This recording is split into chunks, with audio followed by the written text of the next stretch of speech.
Let's bring in Florida Congressman Randy Fine. Congressman, thank you so much for being here. Maddie gave us a lot of information, a lot of what we heard come out of that interview with Ron Klain. Have you heard anything more from your colleagues who actually conducted the interview of Klain besides what has been reported?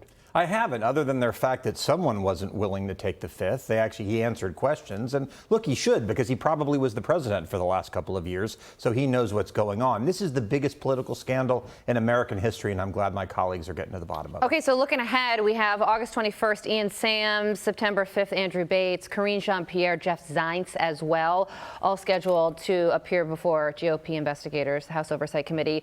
Who is the person who you think could be the most enlightening out of those who have yet to speak? Well, I don't think we know, and that's why we have to talk to everybody, because the question is, who was running the auto pen? Because it seems like the auto pen was actually the president, and who was making those decisions to sign all these things. What's most frustrating about this is we could all see with our eyes that what was going on, and we got told we were gaslighting, and we were making things up, and these were digitally altered videos. And so now Democrats have to be held accountable for the fact that they lied to us for all of these years. What do you make of the theory that basically investigators are getting Klain to flip in order to get, I don't know, those individuals who took the fifth on the hook? I heard somebody basically compare it to a mafioso-style investigation yesterday on our air. I'm curious what you think about that analogy. Well, look, when you take the fifth, you're not going to go to jail, but you're admitting that you did something criminal. You can't take the fifth if you didn't do anything wrong. You can't incriminate yourself. So we know with certainty that illegal activity took place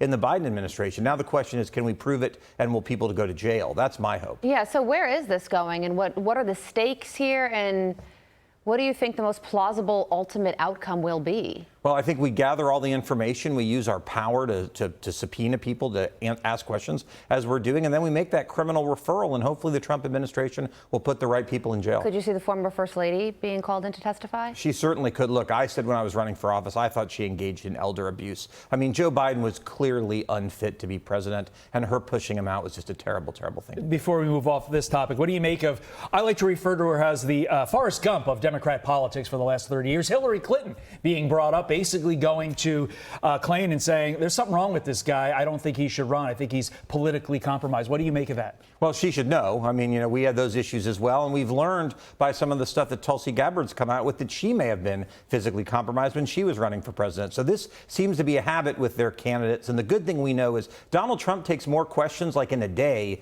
than Joe Biden took in 4 years, and you can see the big difference right now. Okay, so we have a brand new Fox News poll. The question is, which party has a clear plan for dealing with problems facing the country? 33% said the Democratic Party. 43% said the Republican Party. So it's a bit good news, bad news for you and your colleagues, because Republicans are 10 points higher, but still underwater.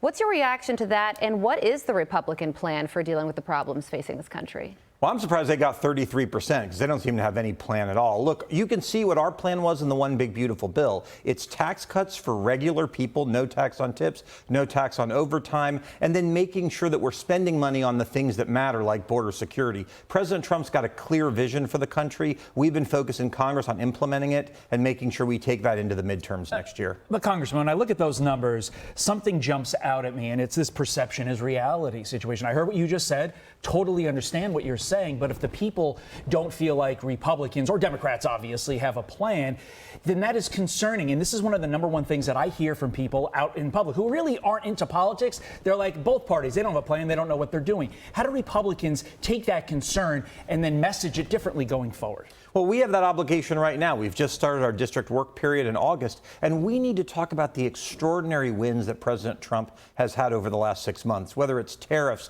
trade deals, the foreign policy, the one big beautiful bill, which is the most transformative piece of legislation in decades, the fact that we passed the first rescissions bill to cut NPR and PBS and all this crazy foreign aid. We have to talk about what we're doing, and by talking about what we've done, it shows that we're prepared to take more steps in the future, and I'm confident that my colleagues and I will get that word out this month. So the August recess won't really be a recess? It really isn't. It's not like when I was 6 years old and you got to go play on the jungle gym. Yeah, no. right? I'm actually going to be doing 100 events. Yeah, no monkey bars for you when you go back down to Florida. Congressman Fine, thank you so much for joining us. Great to have you here. Great to have you. Absolutely. Yes, that's right. I'm Steve Ducey. I'm Brian Kilmeade. And I'm Ainsley Earhart. And click here to subscribe to the Fox News YouTube page to catch our hottest interviews and most compelling analysis.